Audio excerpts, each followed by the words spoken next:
नहीं कुछ इससे बढ़कर कवि सुमित्रा नंदन पंत की कविता है। बहुत ही सुंदर कविता आज हम पढ़ने जा रहे हैं। प्रस्तुत गीत में कवि सुमित्रा नंदन पंत जी ने माँ, अब संसार में कौन कौन इनसे बढ़कर नहीं है, ये हम इस कविता में पढ़ेंगे। संसार में माँ से बढ़कर कोई नहीं है। सभी को पता है ईश्वर हर जगह नहीं जा सकते थे, इसलिए उन्होंने माँ की रचना की और माँ ही ईश्वर का दूसरा रूप है। बलिदानी जो देश के लिए बलिदान होते हैं, उनसे भी बढ़कर संसार में दूसरा कोई नहीं है, जो अपने स्वार्थ के लिए नहीं, निस्वार्थ मन से अपने जीवन को देश के नाम पे बलिदान कर दे। तीसरा, लोक के महत्व को स्थापित यहाँ पे किया है। फिर है कृषक। फिर कौन है? कृषक, किसान। किसान हमारा अन्नदाता है, सभी को पता है। कितना भी धन दौलत हो जाए, कोई रुपया पैसा खाएगा क्या? भूख किसकी लगती है? तो संसार में किसान हमारा अन्नदाता है, जो ठंडी, गर्मी, बरसात, हम थोड़ी भी ठंडी लगे घर में चादर ओढ़ के, कंबल ओढ़ के सो जाते हैं। गर्मियों के समय में हम घर में एसी में रहते हैं। बरसात के दिनों में अपने घर में जब पकौड़े आदि खाते हैं, उस समय किसान ठंडी, गर्मी, बरसात आदि तकलीफ़ों को सहकर हमारे लिए अनाज उत्पन्न करता है। अब इसलिए संसार में किसान से बढ़कर भी कोई नहीं। माँ के बाद किसान है, उसके बाद कलाकार। कलाकार में सभी कलाकार आ जाएंगे। कलाकार से बढ़कर भी संसार में हम कभी कभी देखते हैं पुरानी जो इमारतें बनाई गई हैं, जो आज हम कलाकृतियाँ देखते हैं, आश्चर्यचकित हो जाते हैं। ये उस समय कैसे बनाई गई होगी? मन में एक कल्पना तो आती है। इतनी ऊँची ऊँची इमारतें, इतने ऊँचे ऊँचे कलाकृतियाँ, दीवालों पे इतनी सुंदर कलाकृति उस समय के लोगों ने कैसे बनाई होगी? जैसे आज एक आश्चर्य के रूप में ताजमहल, हम एक कल्पना करते हैं यार, राम सेतु जो ब्रिज है, जो सीता को प्राप्त करने के लिए राम ने लंका तक बनाया था ना, समुद्र पर एक सेतु का आना कितनी बड़ी बात थी, हमारे सब आश्चर्य की बात है। तो इस प्रकार जो है कलाकार। फिर कवि। कवि किस प्रकार की कल्पना करके आज हमारे देश में इतने वेद, पुराण और इतने जो महाकाव्य जो भी रचना की गई है, कितनी सुंदर कल्पना है कवियों की। तो इस प्रकार कवि से बढ़कर, और बलिदानी पुरुष का मैंने बता दिया, से के लोक के महत्व को उन्होंने स्थापित किया है।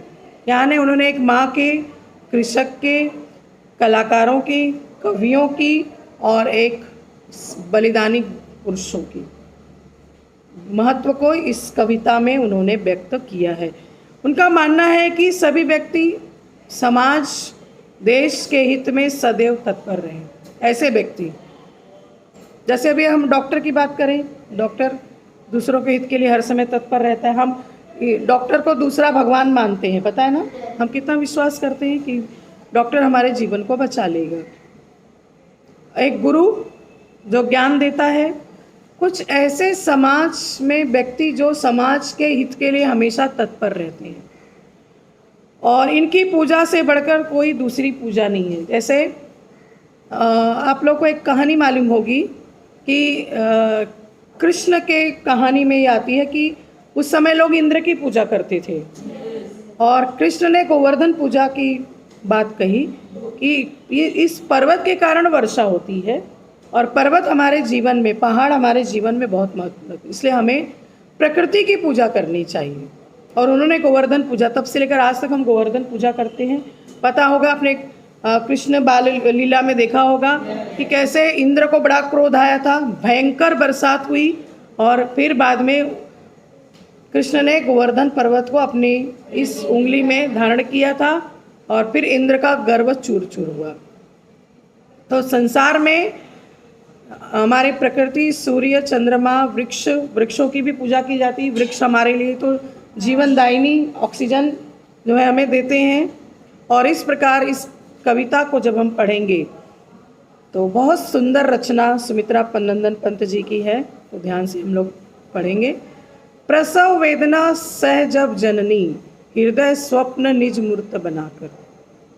प्रसव यानी जब कोई बच्चा संसार में जन्म लेता है तो माता को प्रसव पीड़ा होती है। एक संतान के जन्म के समय माता को बहुत वेदना, दर्द सहन करना पड़ता है और उस माँ का एक नया जन्म होता है। देखा जाए तो जब माँ किसी संतान को उत्पन्न करती है तो एक नया जन्म होता है, मृत्यु के करीब वो एक खड़ी होती है वो, तो संतान उत्पत्ति में उसे बहुत दर्द सहन करना पड़ता है। फिर भी अपने हृदय में वो अपने बच्चे की मूर्त कल्प, एक साकार रूप जो है सजाकर उस पीड़ा को सहन करती है। स्तन्य दान दे उसे पालती है, अपना दूध पिलाकर उसे पालती है। और पग पग नव शिशु पर न्यौछावर। तुम्हें पता है माता अपने बच्चों के जन्म से लेकर जब तक बच्चा बड़ा नहीं हो जाता है, बड़ा कि आजकल तो माँ बाप के सामने बच्चे कितने भी बड़े हो जाएं वो बच्चे ही रहते हैं। तो बच्चा जब पहला पग रखता है, इसलिए तो हमने संसार में माँ को गुरु कहा गया ना, पहली गुरु। हमारी पहली गुरु किसे कहा गया है? माता को ही कहा गया है कि जो भी संस्कार, जो भी अच्छाइयाँ, जो भी समाज में खड़े रहने योग्य कौन बनाती है? माँ ही बनाती है। बच्चा तो बाद में स्कूल जाता है, लेकिन पहला संस्कार उसे किससे मिलता है? पहली बोली कौन सिखाता है? माँ सिखाती है। बच्चा सबसे पहले माँ शब्द बोलता है ना। तो बच्चा जब पहला पग रखता है, पग पग नव शिशु पर न्यौछावर, वो बार बार अपने बच्चों पर एकदम बलाइयाँ लेती है, उस पर न्यौछावर होती है, उसकी एक एक किलकारी पर वो खुश होती है। बच्चा जब पहली बार माँ बोलता है, बच्चा जब पहली बार बैठता है, बच्चा जब पहली बार जो है चलना शुरू करता है, तो सबसे ज़्यादा खुशी किसको मिलती है? माता को ही मिलती है। तो नहीं प्रार्थना इससे सुंदर, तो माँ से बढ़कर संसार में कोई भी नहीं। वास्तव में ईश्वर भी माँ के आगे नतमस्तक हो जाते हैं। भगवान कृष्ण यशोदा के आगे और भगवान राम कौशल्या, कैकेयी और सुमित्रा के आगे नतमस्तक होते हैं। भगवान को भी, ईश्वर को भी माँ के आगे क्या होता है? झुकना पड़ता है। शीत ताप में जूझ प्रकृति से, बहा स्वेद भू रज कर उर्वर। शीत ताप, ठंडी गर्मी में जूझ प्रकृति से, प्रकृति के जो ठंडी और गर्मी से जूझ कर, से लड़कर, बहा स्वेद, स्वेद यानी पसीना। किसान, अभी हम किसकी बात यहाँ पे कर रहे हैं? किसान की बात कर रहे हैं। अभी मैंने कहा ना, ठंडी हो, गर्मी हो, बरसात हो, लेकिन किसान अपना एक लक्ष्य जो है, उसे अनाज उत्पन्न करने का जो एक लक्ष्य रखता है, वो उसके लिए ना ठंडी, ना गर्मी, ना बरसात। बहा स्वेद भूरज कर उर्वर, भूरज यानी जो धरती की जो धूल है उसे वह उपजाऊ बनाकर, उर्वर यानी उपजाऊ बनाकर, शस्य श्यामला बना धरा को। शस्य श्यामला, धरा यानी धरती को वह हरियाली में परिवर्तित करता है। पहले वह जमीन को जोतता है, उसे उर्वरक बनाता है, फिर उसमें बीज डालता है, फिर वह फसलों के उत्पन्न करता है। जब भंडार कृषक देते भर, अन्न भंडार भरते हैं और संसार को फिर भोजन प्राप्त होता है। अगर हर कोई डॉक्टर, इंजीनियर, हर कोई शहर की ओर भाग जाए, हर कोई किसान न बनना चाहे, तो हम भोजन के बिना क्या हो जाएंगे? मर जाएंगे। हमारा अन्नदाता किसान अपने परवाह किए बिना अपने पसीने को बहाकर हमारे लिए अन्न उत्पन्न करता है, अन्न भंडार को भरता है। तो इसलिए नहीं प्रार्थना इससे शुभ कर। संसार में किसान से बढ़कर कोई नहीं है। वो हमारा सबसे बड़ा हितैषी किसान है, जो संसार को अन्न प्रदान करता है। ईश्वर के बाद किसान है। हम कहते हैं ईश्वर हमें भोजन देता है, ईश्वर तो भोजन दे ही रहा है, लेकिन किसके द्वारा? किसान के द्वारा। एक कथा आती है ना, विष्णु भगवान से एक बार नारद ने पूछा कि हमारा आपका सबसे बड़ा भक्त कौन है? तब उन्होंने कहा था किसान। तो उन्हें बड़ा दुख हुआ, अरे ऐसे कैसे? किसान तो, और बोले कैसे? वो दिन में 3 बार केवल ईश्वर का नाम लेता था। एक बार सुबह घर से निकलते वक्त, एक बार दोपहर में भोजन करते वक्त, एक बार रात को सोते। तो बड़ा आश्चर्य हुआ। नारद जी ने कहा मैं तो पूरा 24 घंटे आपका नाम रटता रहता हूँ। और फिर विष्णु जी ने एक तेल का पात्र दिया, बोले ठीक है, ये तेल का पात्र ले जाकर पूरी पृथ्वी का एक भ्रमण कराओ। एक चक्कर मारा हो, लेकिन ध्यान रहे ये तेल के पात्र में से एक बूंद तेल धरती पर गिरना नहीं चाहिए। और निकल पड़े वो, और तेल के पात्र पर एक बूंद ना गिरे, ना बूंद गिरे, इस चक्कर में वो पूरी पृथ्वी की परिक्रमा कराएं। और फिर आए विष्णु जी के पास, बोले देखिए आपका ये काम मैंने कर दिया। तो विष्णु जी ने कहा आपने मेरा कितनी बार नाम लिया? उन्होंने कहा मैंने तो नाम ही नहीं लिया आपका, मैं तो भूल गया आपका नाम लेना, क्योंकि मैं तो ये डर रहा था कि अरे एक बूंद पात्र गिर न जाए। तो बोले आप जो है मेरे दिए हुए कार्य के समय में मेरा नाम भूल गए। वो किसान मेरे दिए हुए ही कार्य कर रहा है, वास्तव में उसे किसान मैंने ही बनाया है, उसे किसानी का काम मैंने ही दिया है, लेकिन मेरा काम करते हुए भी वह दिन में कितनी बार मेरा नाम लेता है? 3 बार लेता है। तो इसलिए हुआ ना मेरा वो बड़ा भक्त, और नारद जी ने अपनी भूल स्वीकार की। तो यहाँ पर संसार में कृषक से बड़ा कोई नहीं है। कलाकार कवि वर्ण वर्ण को भाव तुली से रच सम्मोहन। यहाँ पर कलाकार और कवियों के बारे में, जैसे कवि एक एक शब्द को जोड़कर, जैसे राष्ट्रगीत राष्ट्रगान हमारा जो है, जो हम बहुत सुंदर सुंदर हमारे जो महाकाव्य हैं, रामायण है, महाभारत है, भगवत गीता है, एक एक शब्दों को जो लिखा गया है, और जो कविताएं लिखी जा रही, जो आज हम कविताएं पढ़ते हैं, कवि ने एक एक शब्द को जोड़कर एक सुंदर, या चित्रकार ने रंगों को जोड़कर अपनी तुलिका से, अपने ब्रश से जो एक चित्र का निर्माण करता है। जब अरूप को नया रूप दे, एक खाली पेज को चित्रकार सुंदर चित्रों से भर देता है। एक खाली पेज को कवि सुंदर शब्दों के निर्माण से अपनी कविता की रचना करता है।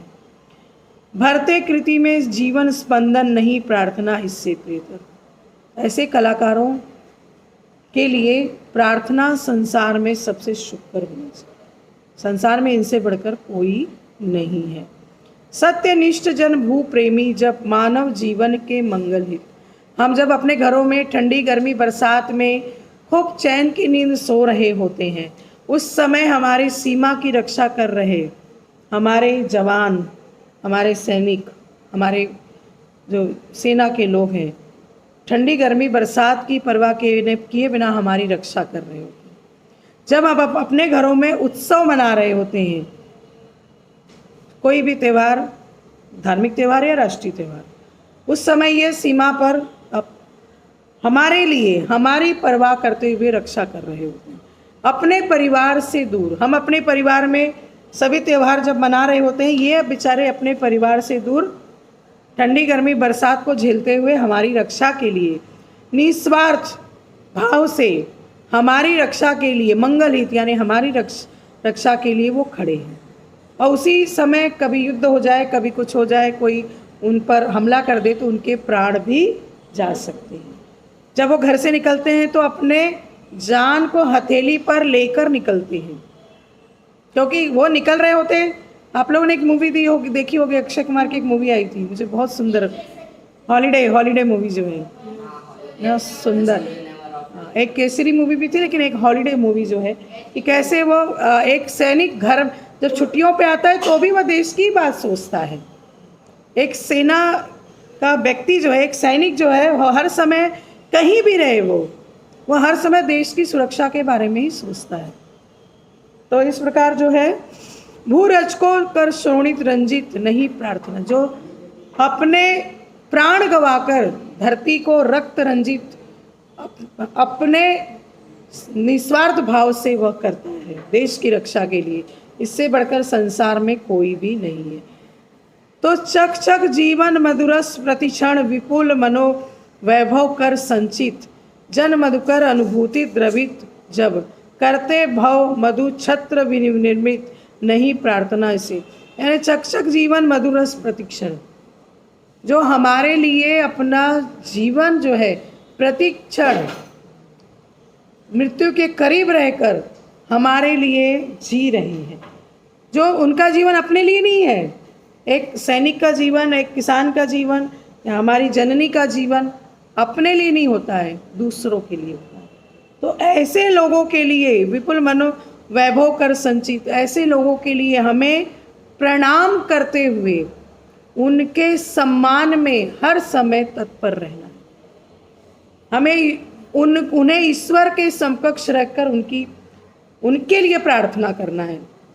हम जब भी कोई त्यौहार मनाए तो हमारी सेना के लिए, हमारी माता के लिए, हमारे किसान को, जैसे मैंने कहीं बहुत सुंदर एक कहानी पढ़ी थी एक संत महात्मा का, जब भी हम भोजन करें तो किसको धन्यवाद करें? एक तो ईश्वर को धन्यवाद करें और दूसरा उस किसान को धन्यवाद करें जिसकी बदौलत आज हम भोजन कर रहे हैं। भोजन को नष्ट न होने दे, थाली में उतना ही ले जितनी आवश्यकता हो। जब भी पुराने समय में लोग क्या करते थे, थाली को धोकर पी जाते थे। वो एक चावल के कण को नाले में नहीं जाने देते थे उन्हें, क्योंकि वो स्वयं किसान थे ना। जब एक किसान अनाज उपजाता है तो वह एक कण को भी वेस्ट नहीं होने देता, व्यर्थ नहीं जाने देता नाली में। तो हमें भी वैसे ही जब भी भोजन करें किसान को धन्यवाद करें, अपने जीवन के लिए माता को धन्यवाद करें। कोशिश करें कि जिस जननी ने हमें जन्म दिया है आगे हमारी वजह से उसे कोई कष्ट न हो। पहले माँ है फिर ईश्वर है, पहले माता पिता गुरु। ऐसे कहा जाता है ना, हमारे जीवन में 3 लोगों का बड़ा महत्व होता है, माता पिता और गुरु। क्योंकि ईश्वर को हमने नहीं देखा है, लेकिन माता और पिता और ईश्वर गुरु, यही हमारे साक्षात। गुरु ब्रह्मा गुरु विष्णु गुरु देवो महेश्वर है। आप लोग सुनते हो ना ये श्लोक? हम सुनते हैं क्योंकि गुरु ही ब्रह्मा है, गुरु ही विष्णु, गुरु ही महेश्वर है। साक्षात पर ब्रह्म तस्मै श्री गुरुवे नमः। ईश्वर ही जो है, गुरु ही ईश्वर है, माँ ही ईश्वर है। पहली गुरु हमारी माँ ही है। तो अपनी वजह से अपनी माँ को कष्ट ना हो, हमारी वजह से हम अन्न वेस्ट ना हो, हमारी वजह से जो है किसी भी, मैं जब भी किसी सैनिक को देखती हूँ तो उनको एक बार नमस्कार और सलाम तो जरूर करती हूँ। कभी भी ऐसे कहीं हम जा रहे होते हैं और कहीं सेना के व्यक्ति मिल जाए, वह किसी ईश्वर से कम नहीं, क्योंकि वो हमारी रक्षा के लिए है, खड़े हैं हमारी रक्षा के लिए। तो उन्हें एक बार धन्यवाद जरूर कहो। धन्यवाद, आप हैं तो हम हैं, आप हैं तो हम हैं, क्योंकि आप ही हमारी रक्षा कर रहे हैं। आप शत्रुओं को हम तक पहुंचने नहीं दे रहे, आप अग्नि को हम तक पहुंचने नहीं दे रहे, आप जो है किसी भी विनाश को हम तक पहुंचने नहीं दे रहे हैं। तो करते भव मधुछत्र विनिर्मित नहीं प्रार्थना इससे सुचितर। संसार में उनके लिए अगर हम प्रार्थना करें तो संसार में इससे बड़ी प्रार्थना है ही नहीं। तो नहीं कुछ इससे बढ़कर इस कविता के माध्यम से कवि सुमित्रा नंदन पत ने कितने सुंदर संदेश दिए हैं। उन्होंने वास्तविकता हमारे सामने रखी है कि ईश्वर को हमने नहीं देखा है। अगर हमें किसान के दर्शन हो जाए, अगर हमें माता हमारी है, हम बड़े भाग्यशाली हैं कि हमारी माँ हमारे साथ है। जिनकी माँ पिता नहीं है, उन बच्चों से पूछा जाए तो वो बता सकते हैं कितना तकलीफ है। माँ हमारे लिए कितना त्याग करती है ना। जब बच्चा जन्म लेता है, वो जब जो है गीला करता है बिस्तर, तो माँ उस गीले में सोती है और बच्चे को सूखे में सुलाती है। माँ कितना त्याग करती है, अपने खुद भूखी रहती है और बच्चे को भोजन कराती है। तो किसान कितना हमारे लिए करता है, एक बलिदानी कितना हमारे लिए, एक सेना का व्यक्ति कितना हमारे लिए, एक कवि कलाकार अपने निस्वार्थ मन से हमारे लिए। आज जो बड़ी बड़ी अट्टालिकाएँ हैं, आज जो बड़े बड़ी रचनाएँ हैं, आज जो हमारे पास काव्य है, उन्हीं की रचनाएँ हैं जो आज हम पढ़ रहे हैं। तो ये सब हमारे जीवन में बहुत ही महत्वपूर्ण है। इसीलिए यहाँ पर कवि को भी हम धन्यवाद करें। कवि सुमित्रानंदन पंत को जब हम ये रचना पढ़ रहे हैं उनकी, तो उन्हें भी धन्यवाद करें कि उन्होंने इतनी सुंदर रचना पढ़ी है और इस पुस्तक में उसे रखने के लिए भी, इस पुस्तक में इस कविता को लाने के लिए भी हम उनका धन्यवाद करें, जिन्होंने इस पुस्तक में 8वीं की सुलभ भारती पुस्तक में इस कविता को आप तक प्रस्तुत किया है। और मुझे भी बहुत खुशी हो रही है इस कविता को पढ़ाने में, क्योंकि ये कविता बहुत सी संदेश देने वाली कविता है। जीवन की वास्तविकता को, उन व्यक्तियों के महत्व को उजागर कर रहा है जिनका हमारे जीवन में, दैनिक जीवन में, जिनका हमारे दैनिक जीवन में महत्व है। कविता सबको समझ में आई इसी तरह से? ठीक है, तो आशा करती हूँ कि सभी को ये अच्छी तरह से कविता समझ में आ गई हो। ठीक है।